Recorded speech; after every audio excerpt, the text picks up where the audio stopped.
critically acclaimed singer-songwriter Nick Cave, who is currently touring America. The Australian artist may be best known for his haunting songs about life, love, and loss.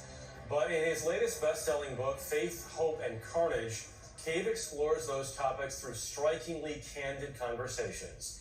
Anthony Mason recently visited Cave in London. Anthony, good morning. Good morning. Nick Cave experienced the most profound grief over the past 8 years, but he says he's come out the other side. And both the book and the music that he's created are surprisingly hopeful and uplifting. Nick Cave has been making music for more than 4 decades. If I could sail a galleon ship. As a solo artist, and as the frontman for his band, The Bad Seeds.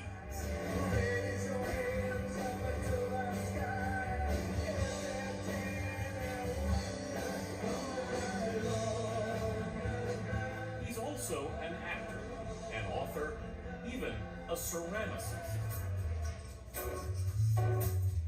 Music's a little Atmospheric. yeah, kind of lives somewhere. I don't know. I can't see it. Where is it?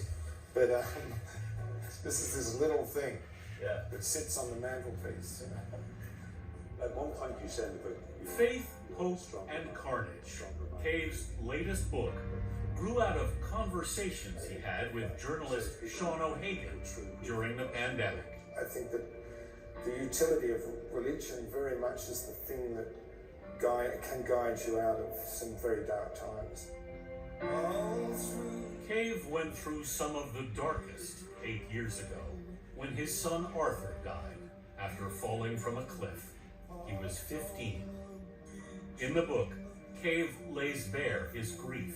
How difficult was that for you? It was a relief in a way. I could feel it literally rushing through my body and bursting out the ends of my fingers, Cave says. A kind of annihilation of the self, an interior screaming. It was a strange experience for me because it was very public to know what had happened to me. Everyone knew about it. Fans started to write to him. For so long has my grief been an inextricable part of me. Alison. He answered on a website he calls the Red Hand Files.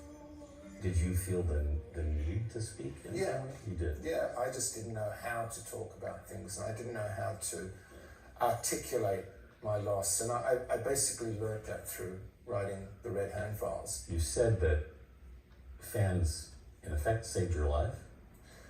Yeah, I would say that they certainly saved me a life of internal thinking.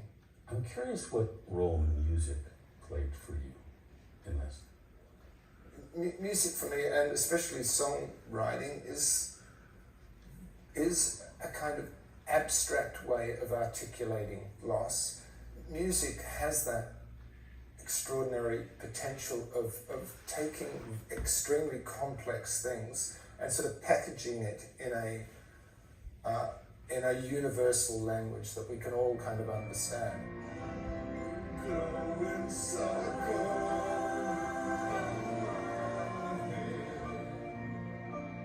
With collaborator Warren Ellis, he wrote Ghosteen, an album inspired by the spirit of his son.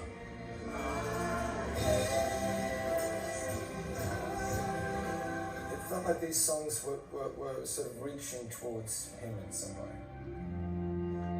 I am beside you. Look for me. I'm trying to forget. Grief is just a great big swirling, confusing thing, you know. Yeah. You try and make sense of it as best you can, but when I finished that record, I felt I'd done something for my child. Arthur was one of his twin boys with his wife Susie. Your wife's experience was actually quite different.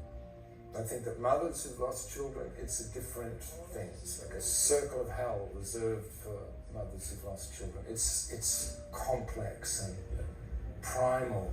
But Cave says she channeled her grief. and her energy into her work as a dress designer. I could see the transformation, which I found extremely moving.